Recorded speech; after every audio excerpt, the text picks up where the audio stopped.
Là, est-ce que tu m'entends, Alexandre? Moi, je t'entends, ouais, mais toi, tu m'entends pas? Super. Ça y est, ça vient Nickel. d'arriver. Avec les AirPods, c'est toujours un peu compliqué. Je vais admettre les personnes. On aura quelques personnes avec nous. Ça marche. Hop. Logiquement, j'ai coupé des vidéos des personnes. Comment vas-tu?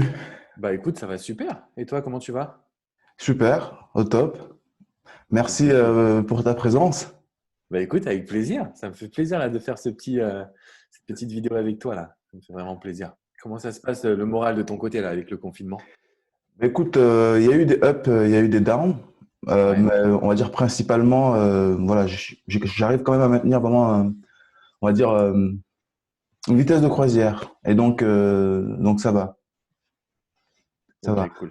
Je pense Cool, que c'est cool. vraiment dans la prise de conscience de voilà, rester en énergie, un petit peu se protéger de ce qui se passe à l'extérieur. C'est surtout plus cette gestion-là qui y a en fait. Et c'est plus lié à, tu sais, aux proches. Souvent, quand tu as la famille, les amis qui viennent te rapporter, même si toi tu te préserves, bah, tu es quand même exposé du coup à un petit peu de stress par rapport Ouais, à c'est ça. sûr. C'est sûr. C'est vraiment le stress externe. Moi aussi, ça m'a fait ça, tu vois. Parce que nous, comme on est entrepreneur, on a un mindset que je trouve qui est un petit peu différent. Mais c'est vrai que mes proches, que ce soit mes amis ou ma famille, qui ne sont pas dans un mindset d'entrepreneur, ils écoutent beaucoup les infos, ils sont beaucoup stressés. Alors, je ne dis pas qu'il ne faut pas regarder ce qui se passe, mais peut-être pas à longueur de journée en tout cas, parce que ça va jouer sur le moral, quoi. Ça, c'est sûr. Ouais, c'est clair. J'avais préparé, tu sais, pas mal de questions. Ouais. J'ai demandé à certaines personnes qui étaient très emballées quand j'ai parlé de toi. Effectivement, tu as la cote avec les femmes, hein. Et c'est incroyable, hein. Bah, tu sais, en fait, je me suis aperçu que j'ai quand même accompagné beaucoup plus de femmes que d'hommes jusqu'à maintenant, que ce soit à la fois dans le domaine de l'amour, mais aussi dans le domaine de l'entrepreneuriat. Et donc, je suis même en train de réfléchir à faire une formation pour les femmes qui veulent entreprendre par rapport à leur sensibilité, leurs émotions, comment elles peuvent faire pour surmonter, tu vois, les fausses croyances, le petit mindset, la petite baisse de morale. Donc, ouais, je pense que ça me fait plaisir en tout cas d'accompagner les femmes, tu vois. Je commence à devenir encore plus fervent défenseur des femmes, tu vois. Bah écoute, elles seront ravies, je pense. J'en suis même certain. Bah tiens, la petite parenthèse, ma petite sœur, elle t'adore, mais alors à un point juste incroyable, quoi. C'est vrai, c'est Donc, cool ça. quand elle savait que ça y est, on faisait l'interview, parce qu'on s'est rencontrés, je crois que la première fois, je crois que c'était en 2017, si je dis pas de bêtises, et moi, je t'avais vu, enfin, tu étais sur scène à QLRR de Cédric Anissette. Effectivement, ouais, je pense Donc, que c'est ça la première fois où on s'est. Après, on s'est connecté sur Facebook aussi, je sais, tu vois. Mais la première fois qu'on s'est vu, c'était en 2017, ouais, pour le coup. C'est c'est un bail. ça, c'est ça. Et du coup, derrière le Love Coach, j'ai envie en tout cas, de te poser la question. Je sais que tu as ouvert sur pas mal de choses, tu viens d'en parler par rapport au justement accompagner les personnes dans le business. Qu'est-ce qui s'est passé depuis 2017? Parce que moi, je t'ai vu déjà à un très beau niveau, parce que moi, je Ouais. démarrais un petit peu non pas dans l'entrepreneuriat, ça fait un petit moment que j'y étais, en tout cas dans tout ce qui est business en ligne. Ça faisait que 1 an que je savais que ça existait. Je sortais du dur. Pour moi, c'était un nouveau monde qui s'ouvrait. Et qu'est-ce qui s'est passé en fait depuis 2017 à aujourd'hui concrètement? Bah, écoute, 2017, ça a été un grand tournant dans ma vie parce que cette conférence, je pense que ça a été vraiment la conférence que je rêvais de réaliser depuis un petit moment. Donc, je parlais du mindset, mais j'ai parlé beaucoup de choses personnelles aussi, tu vois, le fait d'avoir perdu mon papa, ce qui a changé dans ma vie, ce que ça a changé dans ma vie de coach et après aussi d'homme et puis d'entrepreneur. Euh, Parler devant, je crois qu'à l'époque, c'était 1500 personnes.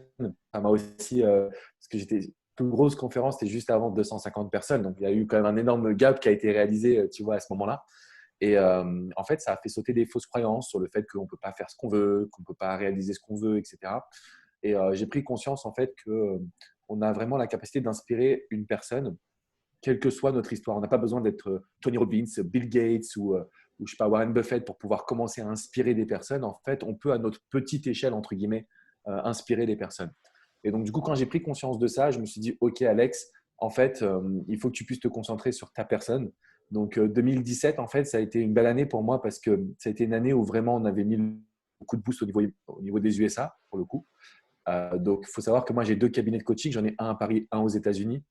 Et on est en train de vivre aujourd'hui, donc en 2019-2020, je suis en train d'ouvrir en fait des nouveaux pays, un peu sous forme de franchisés, c'est-à-dire des personnes, des coachs qui sont formés à ma philosophie et qui vont diffuser en fait ma philosophie, que ce soit sur le marché, je sais pas moi, dans la langue portugaise, au marché espagnol, chinois, russe. Donc ça, c'est vraiment ce sur quoi je travaille en ce moment. Depuis 2007, ça a été pour moi consolider ma position aux États-Unis. Donc j'ai lancé ma chaîne YouTube qui vient de dépasser, je crois, les 100 000 abonnés il y a quelques Ouais, semaines. c'est une Donc ça a grosse été un chaîne. énorme challenge. Ouais, Ouais. ça a été un gros challenge parce que je ne parlais pas anglais, franchement, dur, très très dur. Ensuite, du coup, développer mon activité pour accompagner des coachs, pour accompagner des entrepreneurs. Même si ce n'est pas mon activité principale, je prends un grand plaisir à le faire parce que ça me permet d'être au contact aussi de nouvelles personnes, entre guillemets. Et voilà, je pense qu'aujourd'hui, en fait, 2020, ça va vraiment être l'année de la consécration internationale. En tout cas, c'est comme ça que je le vois pour moi. Et puis de continuer à prendre du plaisir sur la chaîne française qui je vise le million d'abonnés à la fin de l'année là, pour le coup. Et Waouh. normalement, en fait, les chiffres qui se passent là, ça devrait se passer. Donc voilà, toutes les personnes qui ne sont pas abonnées, vous, même si vous n'êtes pas intéressés par le love, j'ai besoin de vous là pour aller chercher le million avant la fin de l'année pour le coup. Ben déjà, félicitations, hein. Et pour le coup, comment tu gères les équipes, parce que là, tu vas ouvrir donc dans différents pays. Comment tu gères déjà entre Paris et Miami?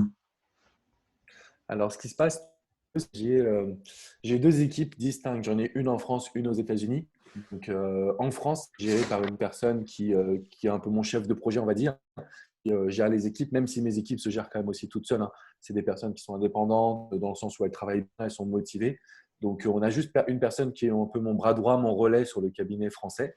Et puis là, aux États-Unis, c'est moi qui m'occupe d'encadrer les équipes. Après, c'est vrai que je me suis beaucoup posé la question de savoir comment développer au niveau international.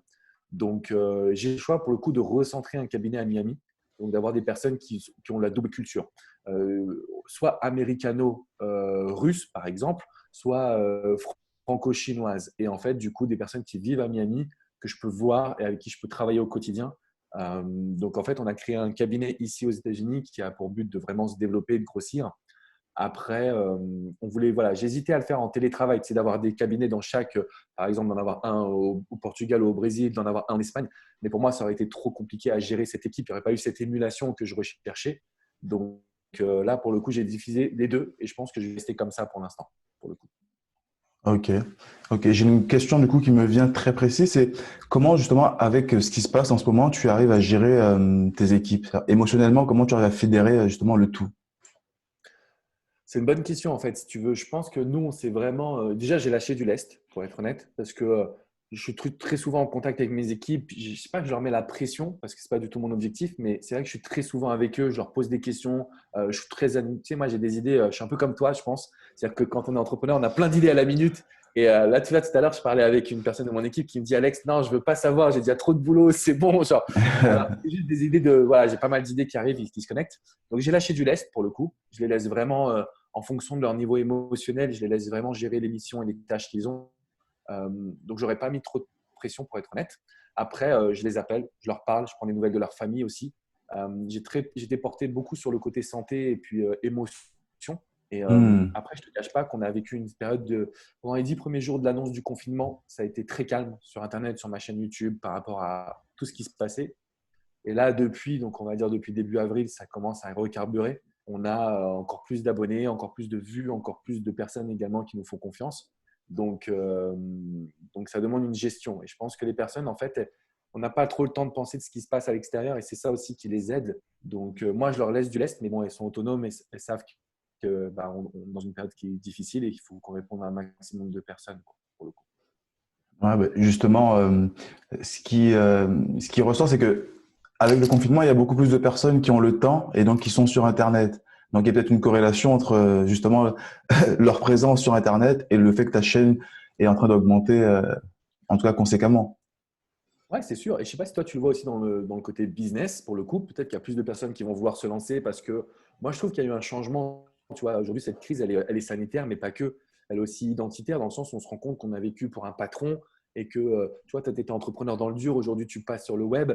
Cette indépendance, tu l'as en toi. Moi, j'ai vu beaucoup de personnes qui se refusaient d'être entrepreneurs commencer à lancer leurs projets en ligne, en fait. C'est juste qu'il y a eu 10 jours où tout le monde a eu peur. Tout le monde était concentré sur les news. Puis après, on se rend compte que bah non, il faut quand même qu'on puisse survivre entre guillemets, c'est-à-dire qu'on puisse. Moi, j'ai envie de lancer un projet ou alors j'ai des problèmes de couple. Qu'est-ce que je peux faire pour m'améliorer? Aujourd'hui, les gens Absolument. ont envie de s'améliorer. Donc, je trouve que c'est peut-être un peu dur à dire, mais c'est pas qu'il y a des opportunités, mais il y a des occasions de changer, entre guillemets, grâce à cette crise, pour le coup. Écoute, moi, j'ai pas peur des mots et sincèrement, j'y vois des opportunités. Très clairement, ce que je précise effectivement, c'est que sans être opportuniste, quand tu es entrepreneur, tu te dois de voir les opportunités, quelle que soit la situation, et encore plus quand tu n'as pas le contrôle dessus finalement, parce que là, c'est extérieur à nous, à notre pouvoir pour le coup. Une transition qui peut être intéressante. On va pas parler forcément d'amour, mais je sais qu'en tout cas, dans une de tes interviews, tu as parlé des ruptures, comme quoi tu aimais les ruptures parce que ça te permettait de pouvoir quelque part te révéler et t'ouvrir au changement nouveau. Est-ce que tu vois finalement cette crise comme une rupture par rapport à un ancien schéma, peut-être de fonctionnement, et donc aujourd'hui, dans le domaine en tout cas professionnel, te dire voilà que tu vas pouvoir tout simplement parce que tu disais que c'était l'ouverture au changement. Est-ce que pour toi, c'est vraiment dans cette même lignée que tu vois et l'amour et l'entrepreneuriat? Bah, écoute, c'est une très bonne question. En fait, si tu veux, par rapport aux ruptures, en fait, moi, je suis convaincu que c'est un élément qui peut nous faire changer, tu vois, qui peut nous faire changer, mais radicalement notre perception de la vie, en fait. Et c'est pour ça que je suis tellement fier de pouvoir réaliser des vidéos là-dessus, sur la rupture, sur le fait de changer après une séparation ou un divorce et de s'améliorer. Et là, pour te répondre, j'ai envie de te dire oui. Je pense aujourd'hui que cette crise, elle a la capacité de nous faire changer radicalement, que ce soit nos modes de consommation. C'est moi, personnellement, j'essaie d'être alerte de tout. Mais par exemple, par rapport au climat, peut-être que je ne faisais pas assez d'actions pour être honnête, ou même mon alimentation, tu vois. J'avais tendance à être allé à 80% bon et les 20 derniers pourcents, j'étais un peu trop laxiste. Aujourd'hui, je me pose énormément de questions parce que c'est une crise qui est arrivée et qui se dit non, mais attends, on peut, donc pour la majorité des personnes, moi j'ai envie que ça devienne entrepreneurs, qu'elles aient leur destin en main. On peut changer nos modes de consommation, on peut faire beaucoup plus attention à notre planète, etc. En tout cas, je l'espère vraiment. Parce que d'un côté, tu sais, es un peu pessimiste, tu te dis, mais est-ce que vraiment ça va changer? Ou dès que vont dire, allez, fin du confinement, tout le monde va retrouver les mêmes mauvaises habitudes. Pour moi, ce serait vraiment dommage. Parce que là, pour le coup, je pense sincèrement que cette crise, elle peut changer radicalement la vie de chaque personne qui va écouter du coup cette vidéo, ce podcast. Je pense que vraiment, on peut changer en fait. Et même on doit changer parce que quand tu te rends compte qu'il y a tellement de personnes qui sont malheureuses, qui sont en burn-out, qui n'ont pas leur avenir professionnel, alors que nous, on sait, tu vois, comme on est sur le web, comme on est entrepreneur, on sait à quel point, je ne vais pas dire c'est facile, mais c'est possible aujourd'hui de développer une activité, d'en vivre et de sortir de, entre guillemets, du système. Moi, je trouve que c'est, ouais, je pense que cette crise, elle va créer en tout cas beaucoup d'opportunités. Et d'ailleurs, justement, toi, comment tu vois la suite? Est-ce que tu vas continuer de faire des formations en ligne? Est-ce que tu vois plus de gens qui viennent vers toi? Tu vois, comment toi, tu gères cette crise en opportunité, justement? Écoute, moi, l'opportunité que j'ai vue, c'est que, voilà, comme tu le sais, moi, je fais du one-to-one à la base. Donc, il y avait des immersions, donc il y avait quand même du présentiel. À 90%, c'était en ligne. Donc, voilà, il y avait du Skype, etc. Euh, et en tout cas, voilà, moi, là où ça m'a amené, c'est qu'aujourd'hui, ben, il va falloir que je change de format. Donc, ça veut dire et un format peut-être de groupe et du 100% en ligne. Et c'est quelque chose que je comptais de toute façon mettre, on va dire, en place parce qu'il faut un système tôt ou tard, même si j'adore, en tout cas, coacher les personnes en one-to-one. À un moment donné, tu peux pas te subdiviser en autant de clients que tu vas avoir. Donc, il faut que tu optimises finalement tes contenus, comment tu vas délivrer. Donc, c'est un petit peu dans cette tournure-là où, finalement, avec la crise, ben, ça a accéléré, on va dire, la progression logique et sensée que j'étais censé faire d'ici quelques mois. Et donc là, c'est un petit peu là où je me situe. Mais, hum, mais pour moi, ça reste vraiment un plaisir. Enfin, je vois vraiment cette crise-là comme un accélérateur et je l'ai vraiment bien accueilli. Ouais, c'est pas pour tout le monde pareil, quoi. C'est la chance, entre guillemets, d'être sur le web et puis de pouvoir se réinventer, de créer des offres, d'avoir des personnes qui te suivent aussi pour ce que tu proposes. Donc, ouais, cette crise, je pense que c'est à double tranchant. Il y a des personnes qui vont effectivement la subir et d'autres qui vont la prendre, qui vont surfer sur la vague, entre guillemets. Comme tu disais, sans être opportuniste, mais plutôt en se disant comment je peux faire pour évoluer et en étant un maître de sa vie. C'est ça le plus important pour lui. Ouais, ben, quand tu sais que dans les chiffres, aujourd'hui, on va dire que on va dire cette crise sanitaire, on est à peu près à 119 000 à peu près décès à peu près. Quand tu regardes tout ce qui est alcool, drogue, on est 2 à 3, 4 fois plus élevé, même la cigarette que ça. Donc quelque part, je ne dis pas qu'il faut minimiser, loin de là, mais c'est vrai que si tu t'arrêtes, en tout cas si on s'arrêtait pour chaque mort liée au cancer, bah, à l'abus de tabac ou d'alcool, je pense que l'économie ne fonctionnerait pas. Je ne dis pas qu'il faut minimiser, mais c'est une crise finalement qui doit être surmontée parce que on n'a pas le choix. C'est tout simplement la force des choses. Un virus, c'est quelque chose qui est organique, qui est naturel. Logiquement, voilà. En tout cas, il se propage comme ça, en tout cas chez les êtres humains. Mais c'est pas pour autant qu'il faut se dire, ok, ça y est, on est dans la fin, quelque part dans la fin. Ouais, dans C'est pas la l'apocalypse, fin. quoi. L'apocalypse, c'est le mot que je cherchais. Merci Alexandre. Complètement, Ouais, je suis complètement. d'accord avec toi. Je pense qu'il faut. De toute façon, on n'a pas le choix. On n'a pas le choix que de rester motivé, que de rester positif, que de créer de la valeur à notre niveau pour que les personnes puissent aussi être inspirées et se lancer. Et comme tu le dis, je crois qu'aujourd'hui, cette crise, de toute façon, on va devoir la surmonter tous ensemble, en espérant que ça laisse place à de nouvelles habitudes, qu'il y ait de plus en plus de gens qui veulent vraiment se lancer, créer. Il y a James qui dit on peut parler de crise existentielle, même l'homme doit créer de manière différente. Exactement, James. Pour moi, c'est vraiment le point central. Franchement, la leçon qu'on doit retenir de cette crise du coronavirus, c'est qu'on est quand même rentré dans un système où on suit des codes et ces codes-là, ils sont peut-être pas bons pour nous. Regarde ce que tu disais, la cigarette. Mais qu'est-ce que la cigarette fait sur cette terre même? Tu vois, je comprends même pas son utilité, pour être honnête. Pareil pour l'alcool. Je pense qu'aujourd'hui, on est rentré dans des modes de. On minimise beaucoup de choses qui, en fait, ont une importance capitale et qui nous maintiennent parfois aussi dans un manque de volonté ou de système qui nous empêche d'être vraiment proacteurs de notre vie. Et je crois que c'est ça l'objectif principal et qu'on doit retenir de cette crise. C'est l'idée de, OK, changer nos comportements, et prendre notre vie en main tous, chacun qu'on est, c'est possible. Franchement, quand on voit les parcours des personnes qui ont réussi, tu vois, si on prend mon parcours personnel, alors je ne dis pas que j'ai réussi, mais en tout cas, j'ai accompli des choses que je voulais vraiment accomplir. Je viens quand même d'un milieu plutôt modeste. J'ai réussi à partir m'installer aux États-Unis, à vivre aux États-Unis. C'est des choses qui me prouvent, enfin, qui me font dire que tout le monde peut réaliser ses projets, ses rêves. Après, il faut s'en donner les moyens. Et j'espère que cette crise va être le déclencheur, en fait, qui va nous permettre de voir des personnes s'en donner les moyens pour le coup. Tu as créé un livre? Ouais, pourquoi pas.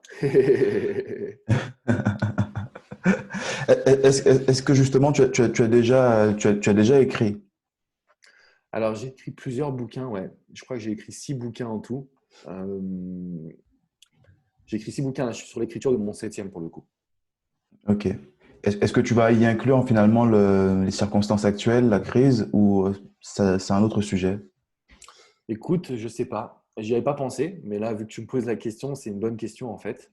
Et peut-être effectivement qu'il faudrait que je puisse l'inclure. Pour moi, j'étais parti sur, comme c'est une idée de livre que j'avais depuis un petit moment, je n'avais pas pensé écrire sur la crise, mais ce que tu fais là, c'est que tu m'apportes une bonne question, donc merci. Je vais bosser dessus. Je ne sais pas Bah, encore.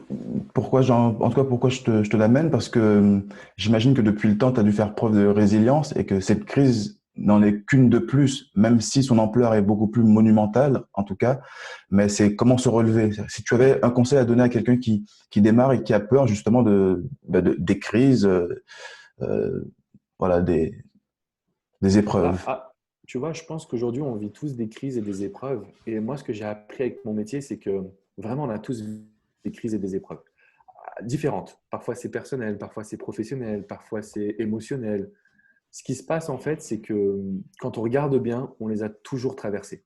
Ça ne veut pas dire que ça a été facile, mais on les a toujours traversées.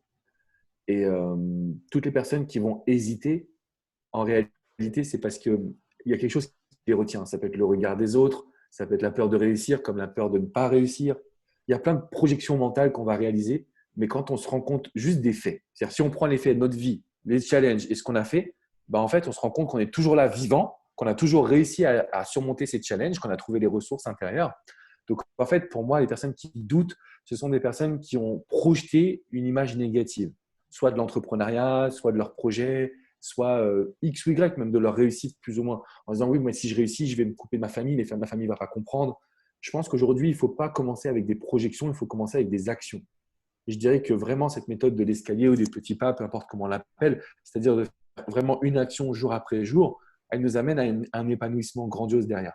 Mais ce qui est sûr, c'est vraiment très important, aujourd'hui, c'est essentiel de définir ses projets et de se mettre à rêver. Et de se dire, OK, c'est là où je veux aller en fait. Parce qu'une fois qu'on l'a défini, on est capable de mettre en place des actions. Il ne faut pas jouer petit bras, tu vois. Je pense que ça, c'est l'idée, je me lance et puis je verrai bien ce qui se passe. Bah, on sait très bien se passer, rien du tout, parce qu'on n'aura pas l'implication.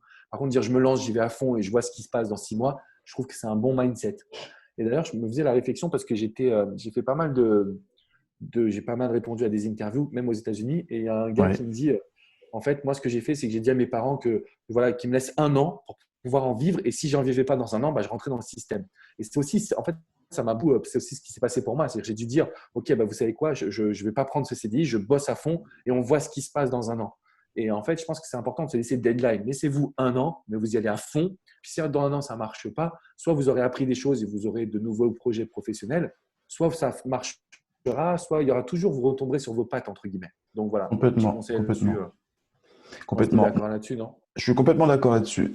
Après, moi, je te pose la question, ça sera beaucoup plus pertinent. Est-ce que tu conseilles les plans B, les plans C, les plans D, B'? Non, non, non, je ne conseille pas les plans B, les plans C, les plans D, les plans E, les plans F jusqu'à Z si tu veux. Non, je pense que je ne sais plus qui c'est qui disait ça. Et puis, ça a résonné même dans mon discours de la conférence quand on parlait de QLR. J'ai bien précisé qu'aujourd'hui, il faut brûler ses bateaux, quoi. S'il y a un plan B, notre cerveau, il n'est pas concentré. Par contre, je suis pour les Yes. deadlines. Tu vois, je suis pour un plan A pendant un an. Et puis, si ça ne marche pas, bah, je pivote, je trouve une solution. Mais plan A et plan B, en fait, on sait qu'il y a une sécurité. Le cerveau, vraiment, il est comme ça, il est un peu flemmard, notre cerveau. Donc, non, je pense qu'avoir un plan B, ce n'est pas bon. Par contre, avoir une deadline, je trouve que c'est utile. Parce que c'est vrai, moi, ça me touche. Je vois des personnes, on prend le sujet de l'amour ou de l'entrepreneuriat, ça fait des années que la personne court derrière soit une personne, soit un projet. Et au bout d'un moment, non, il faut pivoter, il faut se réinventer, faut avoir aussi la capacité de se dire, bah non, j'ai merdé. Tu vois. Par exemple, moi, ça m'est arrivé de faire un projet. J'ai dépensé des dizaines de milliers de dollars pour développer une zone membre super high-tech avec des scores, etc., pour suivre les personnes, m'assurer que tout allait dans leur sens. Et ça n'a pas fonctionné, quoi. Et voilà, et au bout de quelques mois, je me suis dit, bon, bah, je reviens sur un modèle beaucoup plus simplifié. J'aurais pu continuer à me battre, mais parfois, ce n'est pas utile. Parfois, il faut savoir aussi pivoter, se réinventer. Donc, la deadline, oui, le plan B, non. En tout cas, c'est mon avis. Qu'est-ce que tu en penses, toi, d'ailleurs? Alors moi, c'est pareil. Moi, je suis un gros expert du brûlage de bateaux, voilure avec, je suis complètement pour. Mais voilà, je connaissais ton discours, mais je voulais l'entendre. Et je voulais aussi que les personnes qui nous écoutent puissent aussi l'intégrer parce que c'est vrai qu'on a tendance, pardon, à parfois même, tu sais, à subir le syndrome de l'objet brillant. Et donc, du coup, on passe du plan A, B, C, D jusqu'à Z, comme tu dis, et on n'a pas réellement avancé sur ce qui nous tient à cœur. Aujourd'hui, c'est quoi, Alexandre, qui toi te drive? Tu sais, je me suis beaucoup posé la question parce que je vois James qui dit douter, c'est ne pas croire. Et en fait, c'est vrai. Donc, je pense que c'est important aussi de le préciser. Par rapport à moi, par rapport à ta question, en fait, c'est comment dire? Je me suis beaucoup posé ma question de me dire, mais en fait, qu'est-ce qui me drive? Parce qu'aujourd'hui, je pourrais prendre ma retraite, je pourrais arrêter, tu vois, de bosser, je pourrais faire ce que je veux. Et, en fait, à chaque fois que je me suis posé la question de savoir, OK, c'est quoi mon next step, ça a été toujours de créer plus de rapports avec les êtres humains. C'est-à-dire qu'au bout d'un moment, en fait, quand tu arrives à être entrepreneur, investisseur, coach à un certain niveau, au bout d'un moment, tu te reconnectes vraiment à tes valeurs profondes. Et moi, ça a toujours été de pouvoir aider les personnes qui sont autour de moi. C'est pour ça que mon objectif principal, c'est de toujours transmettre le meilleur, de rencontrer un maximum de personnes et de diffuser ma philosophie pour le coup. Très longtemps, je me suis dit, voilà, je vais parcourir le monde, je vais faire des conférences. C'est vrai que c'est un petit challenge personnel, il y a mon ego qui rentre en compte. Maintenant, je ne te cache pas, cette crise de rester à la maison, ça me fait aussi beaucoup de bien. Donc, d'aller chercher mon bonheur, ce serait ça, tu vois, de ne pas essayer Hmm. d'aller toujours dans le plus, plus, plus, c'est bien, mais au bout d'un moment, tu t'essouffles aussi et tu te rends compte que tu es passé à côté de choses importantes. Donc, pour moi, c'est continuer à transmettre le meilleur à ma communauté, aux êtres humains, à toujours essayer de donner le meilleur de moi-même et peut-être prendre un peu plus de temps pour moi aussi, ce serait un challenge pour les prochaines années en tout cas. Pour le coup. Ben là, pour le coup, donner le meilleur de toi-même, là, tu vas pouvoir revenir à l'intérieur pour pouvoir justement le relaisser jaillir pour l'extérieur en sortie de confinement quelque part. Donc, Exactement. Là, la sortie de confinement, ça va être laisse tomber quoi. Je crois que ça va être la fête, tour du monde conférence pour le coup, à fond. super. Justement, par rapport à ta vision, je sais que tu as une vision qui est très large. Je sais aussi que tu es très discret par rapport à tes chiffres et tes médailles. Euh, Comment ça se fait que tu as cette... Peut-être que peut-être que tu es simplement élégant, peut-être que tu es tout simplement discret. Comment ça se fait que, voilà, on sait que tu es successful, mais pour autant, tu ne montres pas tes médailles, comme on dit. Alors, en fait, si tu veux, je pense que c'est propre à chaque personne. Moi, je me suis posé la question de savoir, tu vois, et parfois je le fais. Parfois, j'aime bien motiver les personnes, tu vois, de dire, voilà, je suis parti de la banlieue parisienne, je suis arrivé à Miami. J'ai la chance d'avoir une maison ici, tu vois, d'avoir une villa, etc. Euh, mais je pense que c'est pas important de montrer ce qu'on a parce que, bon, parfois, ça peut être cool, tu vois, de motiver certaines personnes. Ça me motive très bien. Mais en tout cas, moi, ce que je me suis aperçu, c'est que d'une certaine façon, on aime beaucoup regarder ce qui se passe chez les autres. Et on aime beaucoup, en fait, se dire, ah bah, ça a marché pour lui, ça ne marche pas pour moi. Donc, on se dévalorise, en fait, d'une certaine façon. Et, euh, et même pour moi, tu vois, je vais regarder des personnes en me disant, waouh, sa vie, elle doit être géniale parce que cette personne-là a peut-être plus d'argent, plus de biens financiers ou plus d'appartements, de maisons que moi. Mais quand tu vas creuser, tu te rends compte que cette personne-là, elle n'est pas pleinement remplie. Tu vois, il n'y a pas de bien-être ou de bonheur.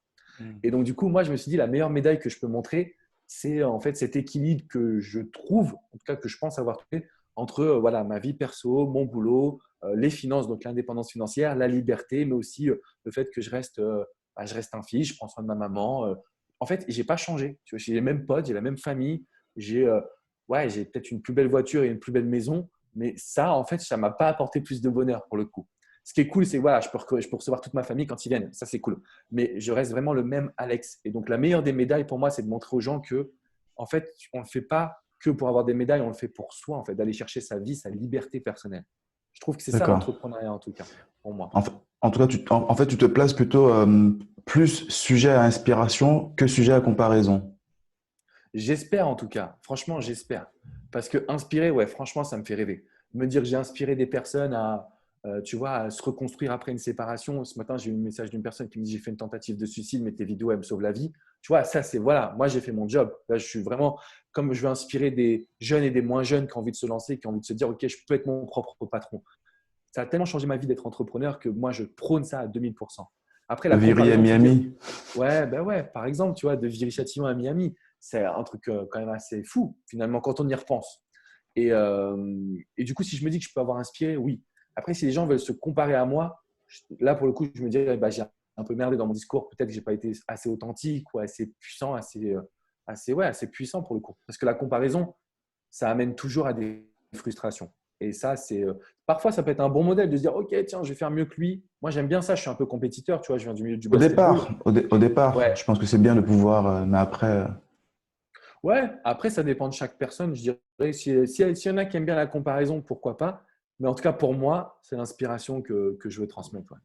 Ouais. ouais, ouais. Bah, justement, en tout cas, ce que je disais, c'est qu'au départ, une bonne, on va dire, tu as des personnes qui vont se comparer pour ensuite être inspirées, qui ont besoin de se comparer. J'en parlais justement avec un client à moi, et lui, il me disait quelque part qu'il avait besoin de se comparer pour pouvoir avancer. Je lui ai dit que oui, tu peux t'en servir au départ comme une étincelle, mais qu'ensuite, il vaut mieux aller chercher de l'inspiration chez les personnes plutôt que de se comparer. Parce que c'est pas tout le monde qui va pouvoir gérer cette comparaison sans frustration finalement en cas de non-réussite. Je pense que c'est vraiment puissant ce que tu viens de dire, sincèrement. C'est très puissant parce que, comme tu le dis, la comparaison, elle va aussi amener une forme d'amertume, d'aigreur. Et le but, au bout d'un moment, c'est aussi de pouvoir lâcher prise. Et on peut le faire que quand on est dans une phase d'inspiration. Je trouve que franchement, c'est top ce que tu viens de dire. Je te trouve très authentique, tu l'as dit. C'est un cheminement que moi-même je fais tous les jours. Je suis très très loin de tes centaines et centaines de vidéos YouTube. Je commence à tâter, à vouloir me lancer. Qu'est-ce que tu conseillerais à quelqu'un justement qui a envie justement de pouvoir partager tout en restant authentique, à ton image justement? Bah, je pense que le but, en fait, là, pour le coup, ça va être de ne pas trop regarder ce que font les autres, de se poser la question de savoir, OK, quel est le branding que je veux avoir, quel est le message que je veux transmettre, quelle est la chaîne, en fait, que j'aimerais pouvoir développer, la chaîne YouTube. Parce que c'est vrai que ce qui se passe, on regarde ce que font les autres, mais en fait, il faut savoir que les autres, ils sont arrivés à un niveau pour des raisons principales. Je te prends un exemple concret. Beaucoup de personnes regardent Tony Robbins en se disant, OK, je vais faire comme lui. Le problème, c'est que Tony Robbins, il a 30 ans de travaux, petite étape par petite étape, qu'il a amené là, en fait. Donc, par exemple, si tu démarres une chaîne YouTube et que tu te dis, OK, je vais faire comme le leader de mon marché ou comme la personne qui m'inspire le plus, le problème, c'est que tu ne vas pas faire comme la personne à ses débuts. Et donc, du coup, ton développement, il va être beaucoup plus retardé d'une certaine manière. Et moi, Hmm. j'insiste vraiment sur le personal branding, la définition de qui toi tu veux, quel concept toi tu veux apporter. Je trouve que toutes les personnes qui ont réussi, tu vois, c'est des personnes qui ont apporté quelque chose. Ça ne veut Complètement, pas ouais. dire qu'elles ont inventé, mais elles ont apporté leur style elles ont apporté leur identité, elles ont apporté leur personnalité, elles ont apporté leur énergie. Et donc, quand on trouve cet apport, on est capable de se lancer. Maintenant, pour rebondir sur ce que tu disais, je pense sincèrement que YouTube, c'est vraiment l'avenir. Et j'espère sincèrement que tu vas créer une superbe chaîne YouTube. Je sais à quel point tu peux délivrer de la valeur et tu sais à quel point je suis un partisan de YouTube. Donc là, je te mets un coup de pied aux fesses parce que du coup, tu n'es pas tout seul. Il y a des gens qui vont nous écouter. Complètement. Maintenant, je veux être sûr qu'on va foutre la pression à Cédric, s'il vous plaît. Un maximum de bruit. On parlait de Tony Robbins. On t'a comparé au Tony Robbins français plusieurs fois. Vu qu'on parlait de comparaison et d'authenticité, comment tu te démêles de tout ça? Alors, en fait, si tu veux, la réalité, c'est que c'est un peu moi qui ai fait du lobbying, entre guillemets, parce que j'ai cette phrase où je dis souvent, je veux devenir le Tony Robbins français. Donc, du coup, les gens ont repris cette phrase pour moi en me disant, vas-y, Alex, tu m'inspires, donc tu vas devenir le Tony Robbins français. Il y a plusieurs choses là-dessus, en fait. Bizarrement, je ne suis pas un grand fan de Tony Robbins, pour être honnête, tu vois. C'est-à-dire qu'en fait, j'apprécie vraiment ce qu'il a fait et c'est tout à son honneur. Mais pour avoir été à ces événements, je n'ai pas été percuté encore par. Il y a d'autres choses qui m'ont vraiment plus touché d'une certaine façon. Donc, quand Ouais. j'entends le Tony Robbins, pour moi, la comparaison, en fait, on l'a dit souvent avec le sourire, c'est pour le fun, clairement, parce que je ne me compare pas du tout à lui, je n'aurais pas cette prétention pour le coup. Mais simplement, en fait, c'est l'idée de dire en fait, ce qu'il a créé, de pouvoir voyager, d'inspirer du monde, de pouvoir je sais pas, créer un événement dans l'American Airlines Arena, qui est le stade de basketball, enfin la salle de basketball des Miami Heat, où moi je vais supporter mon équipe des Miami. De savoir qu'il a rempli ça, moi, ça me fait rêver, ça me fait vibrer. Donc voilà, c'est plus l'idée de me dire, OK, j'aimerais bien arriver un jour à son niveau. Euh, en espérant apporter aussi voilà, ma pierre à un maximum de personnes. Et si je peux inspirer, pour le coup, je serai l'homme le plus heureux du monde. Mais ouais, c'est une comparaison qui est plutôt faite pour rigoler ou pour imaginer un petit peu mon projet qui est de faire des conférences, de répandre l'amour, de répandre le développement personnel pour le coup. Super. Merci, James, pour. Oui, James apprécie le partage. Euh, Qu'est-ce que tu dirais justement à un entrepreneur qui aujourd'hui a beaucoup, en tout cas, de peine à s'affirmer? Est-ce que tu as des clés par lesquelles toi-même tu es passé au moment où tu devais t'affirmer, ou tu as toujours été quelqu'un qui s'affirmait d'emblée? Bah, bizarrement, je ne vais pas mentir, j'ai quand même été assez affirmé d'emblée. Je pense que je l'ai fait avec toujours passion, pas courage, je n'irai pas jusque-là, mais je l'ai fait avec force, entre guillemets. C'est vrai qu'au début, j'étais un peu laxiste. Pourquoi? Parce que j'avais un plan B, justement. Donc, j'y vais du basketball. Et bon, je faisais mon entreprise, j'étais coach, sans trop me prendre la tête. Après, bon, j'ai perdu mon père, ça a changé, ça a créé un shift total dans ma tête. J'ai arrêté le basket, je me suis lancé à fond. Je dis, OK, c'est ça que je vais faire. Et c'est vrai qu'à partir de ce moment-là, il n'y a rien qui m'a arrêté. C'est-à-dire que même aujourd'hui, tu vois, je fais des podcasts en anglais, les gens m'interviewent. Enfin, j'ai jamais dit non à une opportunité. Maintenant, quand je repense, ce qui m'a vraiment permis d'y arriver, c'est la visualisation. Le fait de fermer les yeux, de prendre du temps tous les soirs. Tous les soirs, je mettais la musique dans ma tête, dans mes oreilles, pardon. Je fermais les yeux et je me voyais. Et je me voyais faire des conférences devant des milliers de personnes. Je voyais mon père qui était fier de moi. Je voyais des gens qui étaient heureux, etc., etc. Et en fait, mentalement, je pense que j'ai tellement créé ça qu'en fait, aujourd'hui, je suis convaincu que c'est ce qui va se passer. C'est-à-dire que quand je dis en rigolant, je vais devenir le Tony Robbins français, je suis persuadé en fait. C'est complètement fou à dire. Je sais que ça va arriver en fait. Tôt ou tard, ça va arriver. Parce que entre guillemets, c'est comme si Obélix, tu sais, quand il tombe dans la marmite là, par rapport à la potion magique, ben moi j'ai tellement fait de la PNL, de la visualisation de ces outils-là que ça m'a aidé. Donc à toutes les personnes qui auraient peur, je leur dirais, faites-vous accompagner. Tu vois, personnellement, moi j'ai toujours mon hypnothérapeute, donc qui est génial. Et en fait, si tu veux, l'idée c'est en fait d'être accompagné, d'être aidé, de toujours travailler sur notre mental pour pas avoir de peur. Alors bien sûr, on a des peurs, on est humain, tu vois. Mais ce que je veux dire, c'est juste, ça se travaille. Donc voilà, toutes les personnes qui débutent, je leur dirais, ne restez pas tout seul, faites-vous accompagner par un coach, avec toi, Cédric, par aussi quelqu'un sur le mindset, l'état d'esprit. Là, pour moi, c'est l'hypnose et la PNL qui m'ont beaucoup aidé personnellement. Yes, merci, merci. Euh, Si tu devais, en tout cas, résumer Alexandre Cormon en un mot, ce serait quoi? Un seul. Alors, si moi, je dois le résumer, je dirais authenticité. Voilà. Je pense que je suis vraiment clair là-dessus. Voilà, moi, ce que je veux, c'est rester authentique, c'est continuer d'accompagner un maximum de personnes. Je suis fier aussi de ce qu'on a créé, parce que moi, Alexandre Cormon, là, je parle en troisième personne, et c'est dans l'idée de toutes les personnes qui collaborent avec moi au quotidien. Franchement, on a la même équipe, on est les mêmes fous entre guillemets depuis 2007. Et voilà, on réalise des choses pour essayer de créer cette authenticité, de développer cela pour les entrepreneurs, pour les personnes qui sont dans le domaine, qui ont besoin d'aide sentimentale ou de développement personnel. Pour moi, ce serait le mot authenticité. Et je pense que c'est plus dur, tu vois. Au bout d'un moment, tu sais, moi, je reçois des milliers de mails tous les jours. Donc, juste mail, c'est-à-dire que si tu rajoutes Insta, Facebook et tout, tu es obligé d'avoir des community managers, des personnes qui t'aident en fait à gérer tout ça.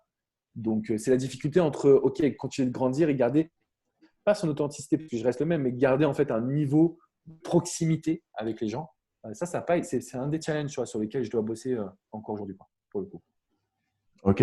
Justement, comment tu vois ton rapport avec les gens dans 5 ans, avec les personnes? Franchement, je crois que ça va être le même, hein. Ça va être le même. Je vois pas. La seule chose qui peut changer, c'est qu'il y aura de plus en plus de monde en fait qui vont suivre. Mais même pour les événements, tu vois, j'ai beaucoup limité. J'essaie de faire un gros événement dans l'année et après plein de petits événements où justement les gens on peut se rencontrer à la fin de l'événement. Et pour moi, ça a été. Tu vois, je me vois pas faire une. Franchement, je te jure, j'ai fait une conférence, j'ai loué un super théâtre à Paris, 600 personnes, rempli, génial. Je termine ma conférence, je vais en backstage et là, c'est fini. Je me dis, mais non, mais en fait, c'est pas pour ça que je suis sur scène. Tu vois, je suis pas je suis pas un comédien. Moi, j'ai envie d'aller rencontrer les personnes derrière. J'ai envie d'aller leur parler, savoir s'ils ont prendre une photo, rigoler, faire une bise. Et donc, du coup, c'est là-dessus. Pour moi, la suite, c'est la proximité, c'est faire plus d'événements, pas que à Paris. Tu vois, essayer de faire des tours de France, tours d'Europe, plus tard, tour du monde. C'est d'aller à la rencontre des personnes, tu vois. Et c'est un truc de fou. Je me suis fait reconnaître, par exemple, avec ma chaîne américaine, en Islande, en Thaïlande. C'est-à-dire qu'aujourd'hui, en fait, j'ai cette capacité de pouvoir connecter avec des gens, mais presque partout dans le monde, quoi. Et je veux garder cette proximité, pour le coup. Et aujourd'hui, TikTok. Yes, vas-y, pose la question. Je sais qu'effectivement, il y a énormément de personnes en tout cas, moi, c'est pareil, qui me disent, donc qui nous disent, je pense que toi, c'est pareil, que c'est une population qui est très jeune, qui n'y a pas de business à faire là-dessus. Euh, Quelle est ta stratégie par rapport à ça? Je t'ai vu sur TikTok. Donc, Ouais, je voilà. sais. C'est pour ça. En fait, si tu veux, moi, je suis rentré dans le concept en disant TikTok, c'est plus, effectivement, c'est des personnes qui sont plus jeunes. Donc, j'y vais pas en mode coach. J'y vais en mode connexion. Je veux connecter avec les gens. Pour être honnête, en fait, j'ai rencontré une personne qui s'appelle Étienne, qui est mon coach TikTok, entre guillemets. C'est une personne qui m'a dit, voilà, j'ai une bonne audience sur TikTok, j'aimerais bien t'aider, t'accompagner. Je lui ai dit, OK, viens, on tente, on teste. Et franchement, la première fois que je me suis connecté à TikTok, j'ai passé, je crois, 4 heures sans pouvoir me déconnecter. C'est tellement addictif. C'est fun, c'est marrant, tu vois, c'est des challenges qu'ils font. Et donc, je me suis dit, en fait, je trouve quelque chose à faire pour la connexion. Après, je pense qu'en termes de business, c'est plus pour le branding que pour le business. Moi, pour le business, je reste quand même très pro YouTube, Google. Aujourd'hui, je pense que TikTok, c'est un excellent moyen de créer une communauté, d'avoir des gens qui nous suivent, d'être dans le fun, en fait, de pouvoir déconnecter. Tu vois, genre, j'ai 10 minutes par jour pour déconnecter. Je vais sur TikTok, je rigole, je mets 2-3 commentaires, je réponds à 2-3 commentaires aussi, mais je ne baserai pas mon entreprise dessus. Maintenant, quand on est comment dire, une personne entre guillemets reconnue ou qu'on est visible sur Internet, ça peut être intéressant d'avoir un TikTok, de connecter avec sa communauté. Parce que le but, c'est qu'il nous voit aussi un petit peu. Tu sais, moi, j'ai été très, très, très souvent Différemment. très sérieux. Ouais, Ouais. moi, j'étais hyper sérieux, toujours costume, cravate. Là, je commence tu vois, à mettre un petit peu des t-shirts, etc. Mais d'une certaine façon, l'idée, en fait, pour moi, quand je vais sur TikTok, c'est vraiment l'idée de me dire, OK, je vais connecter avec les gens, je vais leur montrer un petit peu ma part d'Alex, quoi, entre guillemets. Complètement. Il y a Luc qui pose la question de Pinterest. Alors, Pinterest, Luc, pour te répondre, moi, je l'ai utilisé. J'ai utilisé toutes mes images, etc. J'ai une bonne communauté sur Pinterest. Je ne crois pas, par contre, que ça m'ait rapporté un centime. Donc, si on parle purement business, je ne vois pas l'intérêt perso. Par contre, si on parle branding, communauté, avoir un nom qui circule, donc long terme, euh, moi, je suis sur l'omniprésence, en fait, pour le coup. Donc, voilà, j'espère que ça t'aide, Luc. On a Gary Vee qui est sur TikTok. On a Gary Vee, on a Tony Robbins aussi qui est dessus. On a de gros acteurs américains, les voisins à toi. Est-ce que c'est quelque part tu as flairé justement en avance un phénomène qui est en train d'arriver en France? Bah, j'aimerais te dire oui, mais en réalité, pas du tout. Tu vois. Franchement, moi, je ne connaissais pas TikTok, je ne suis pas réseaux sociaux. C'est juste, voilà, comme je te dis, il y a, une personne sur Insta qui m'a écrit en disant j'adore ce que tu fais, regarde TikTok, c'est génial, etc. Je l'ai rembarré au début en disant ok, ok, je regarderai. Et puis, finalement, en fait, il est revenu vers moi. J'ai dit bon, non, je ne peux pas le laisser comme ça, donc il faut que j'aille regarder TikTok. Et j'ai adoré le concept. Donc, j'ai rien du tout flairé, pour être honnête. C'est juste que j'ai trouvé une personne qui gentiment me proposait son aide, qui est aujourd'hui mon coach TikTok. Voilà, donc pour le coup, c'est l'idée en fait de me dire que j'ai pas envie de passer à côté de quelque chose. J'ai démarré très tard sur Instagram, donc j'ai pris un peu de retard par rapport à la concurrence, entre guillemets, par rapport à d'autres personnalités, tu vois. Et je me suis dit, bah non, TikTok, j'ai envie de prendre le train quand tu es en route. Et puis, voilà, je fais. Mais par contre, j'y vais sans pression, hein. Pour être honnête, je ne me mets pas de pression. Si ça décolle, tant mieux. Si ça ne décolle pas, c'est OK pour moi, quoi. Je mets Ok. vraiment toute mon attention sur YouTube. YouTube, c'est pour moi la chose qui a changé ma vie, en fait, hein, pour être honnête, pour le coup. Yes. Mais écoute, moi, pour te partager en tout cas mon expérience avec TikTok, c'était vraiment quelque part pour déconnecter justement du branding pur, que ce soit d'Instagram, que ce soit de Facebook, par exemple, où justement je vais pouvoir déconner quelque part euh, sans le regard des autres. Parce que malgré tout, TikTok, c'est très jeune. Donc tu pourrais penser que c'est effectivement que tu vas te faire insulter ou quoi, mais pas du tout. Ils sont hyper tolérants sur énormément de choses. Moi, je fais pas de business non plus, mais ça me permet de me détendre. Ça me permet vraiment de voir autre chose et aussi de voir ce qui arrive, ce qui est en train d'arriver, parce que c'est un phénomène, encore une fois, qui arrive. Et donc, vaut mieux être précurseur que retardataire, pour moi. Ouais, mais je pense que tu as 100% raison. Tu as 100% raison. Et tu vois, c'est fou parce que les plus grandes histoires, elles ont commencé comme ça. Ouais, je me lance et puis on verra bien. Et puis après, bim, tu sens que tu as une communauté, les gens ils t'apprécient. Et puis là, tu peux en faire un business pour le coup. Donc, ouais, non, je pense que tu as bien raison de. Pour être honnête, je pense que tu es plus au clair sur TikTok que moi, vraiment plus même. Et je pense que tu as saisi une opportunité qui va te permettre de créer aussi une relation avec ta communauté. C'est le but en fait. Donc, j'irai voir ton TikTok là, j'ai regardé ce que tu fais. Je mettrai des commentaires positifs. Avec plaisir. Luc, Pinterest, euh, c'est plutôt l'image. Donc, c'est vraiment, comme il disait Alex, c'est vraiment du branding. Souvent, tu as des femmes. Je crois que c'est plus de 60 à 80%, je crois, ce sont des femmes. Donc, après, ça dépend de ta niche, de ce que tu vends, de ce que tu proposes. Ça dépend de plein de choses, mais il y a des personnes qui, avec Pinterest, ont de beaux résultats. Donc voilà, je pense que c'est des choses à tester. Après, pareil, il faut éviter d'être, je pense, sur tous les réseaux. Et quand je dis d'être sur tous les réseaux, si tu n'as pas de community manager, j'entends. Maintenant, si tu as une équipe community manager, bah, bien sûr, tu peux être omniprésent et être un petit peu comme la toile d'araignée en tout cas. Euh, j'ai encore deux questions précises. Euh, Yes. alors, toi qui es illimité dans tes choix, donc j'ai repris quelques interviews que tu as faites. Je t'ai écouté un petit peu parler jusque-là. Jusqu'où s'arrête en tout cas ton ambition, Alexandre? Je ne sais pas, parce que parfois je me fais peur quand même. Tu vois, je disais trouver la balance entre la vie perso et la vie pro. J'ai cette sensation que mon ambition, pour l'instant, elle ne s'arrête pas vraiment. Tu vois, euh, j'ai aussi besoin de me renouveler parce que si tu commences à t'endormir sur tes lauriers, bah, c'est là où tu rentres dans une routine et c'est ce que moi je ne veux pas personnellement. Donc je dirais que j'ai une ambition qui est assez forte pour le coup. J'ai une ambition qui est assez forte, mais qui ne va pas être non plus obsessionnelle. Tu vois, elle est forte. Je me lève tous les matins. Je sais pourquoi je me réveille chaque matin, mais j'en fais pas une obsession. Tu vois, je ne sais pas comment t'expliquer, mais si je sais pas, il y a un projet par exemple que je lance qui va pas réussir comme je veux, c'est ok. Je vais dormir sur mes deux oreilles. Je vais apprendre de cette expérience. La fois d'après, je vais le réussir. Point. Mais voilà, c'est ça. Donc mon ambition, elle est Ouais, quand même assez forte, pour être honnête.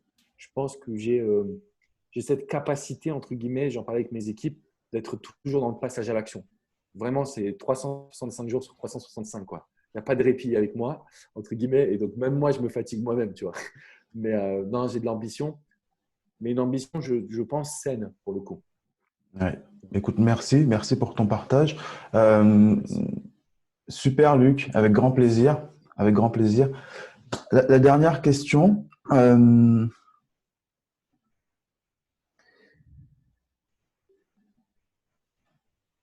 Qu'est-ce qui, selon toi, aujourd'hui fait la réussite? Elle est très large, hein, et en même temps, c'est très précis par rapport à ta vision. Ouais. Écoute, pour moi, la réussite, elle va passer par… bonne question. Là, il faut que je prenne le temps de réfléchir un petit peu.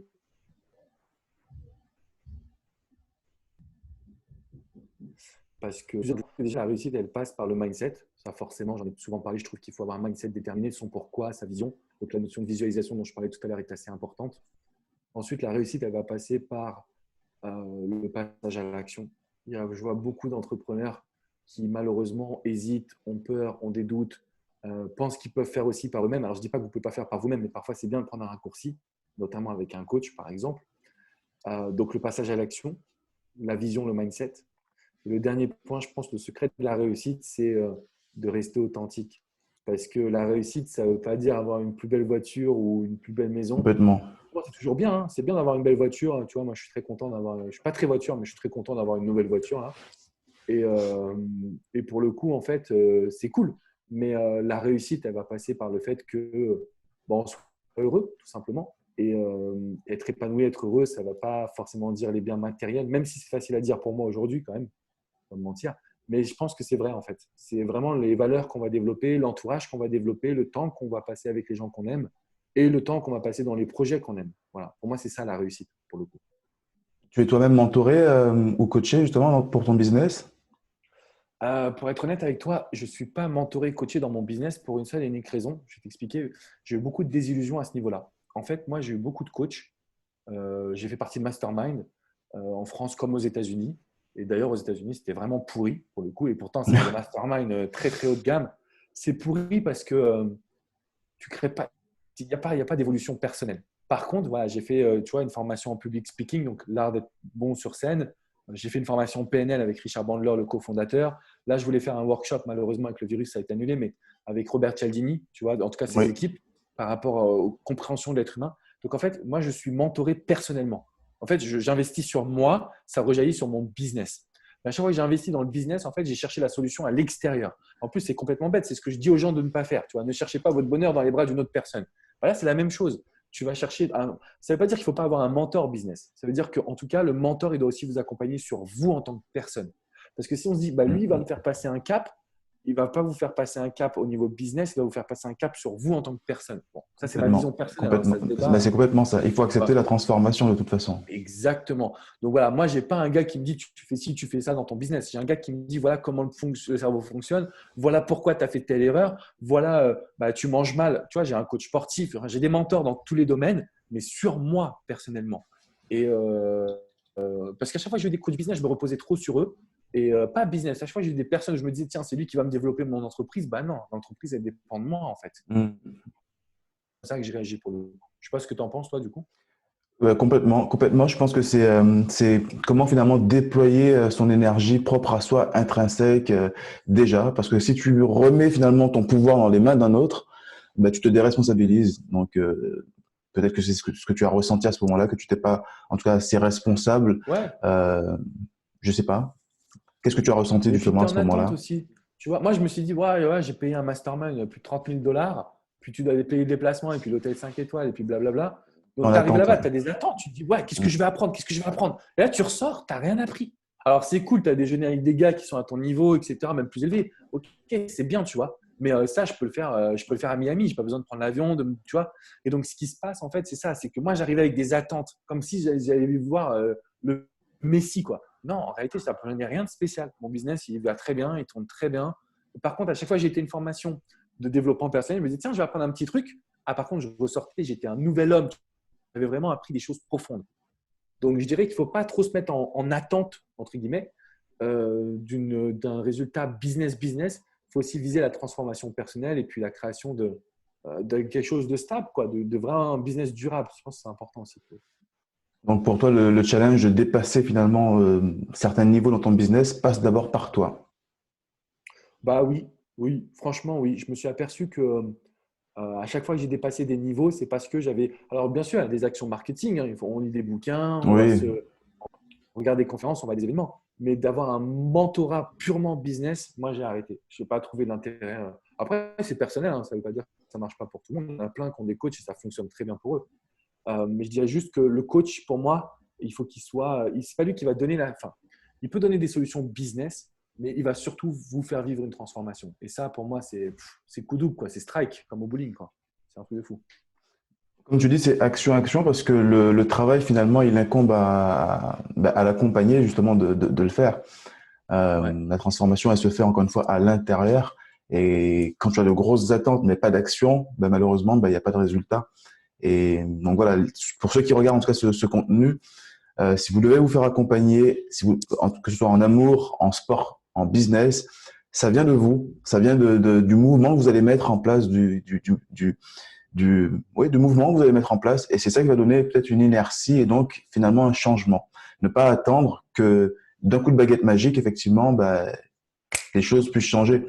C'est comme si tu accompagnes quelqu'un justement en amour.